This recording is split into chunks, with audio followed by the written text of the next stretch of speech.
The Senate is plowing through a series of amendments, hence vote-a-rama. Most of them are ideological test runs for policy fights that may happen later this year. Just a few examples that we have say eliminate the 2.3% tax on medical devices. That's one of them. Say prevent Medicare from becoming a voucher program. That's another amendment that we offered. Sales tax on internet sales. There's a big push to capture more of those sales for states that don't have state sales tax. And then, of course, no budget, no pay for the White House. If a budget doesn't get passed, the White House doesn't get paid. And then restore, this is one from Senator Schumer, restore that TSA ban on small knives. Mark, so after this bill passes, and it does look like it's going to pass, there may be some space for a grand bargain, for a larger budget package. But it will require Republicans to compromise, as Senator John McCain told me earlier in our Political Capital interview.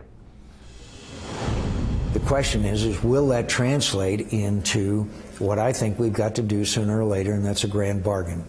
And I am more than willing to give the President of the United States the opportunity to sit down and work with us, and we may have to make some concessions on our side. Mark, that's just one senator's opinion. There hasn't been that much movement on the House side. We know where John Boehner is. He says no new revenue. Now McCain is saying you do need to have some revenue. Mark? Hans, what do you think are the odds of a grand bargain on the budget after having spoken with Senator McCain?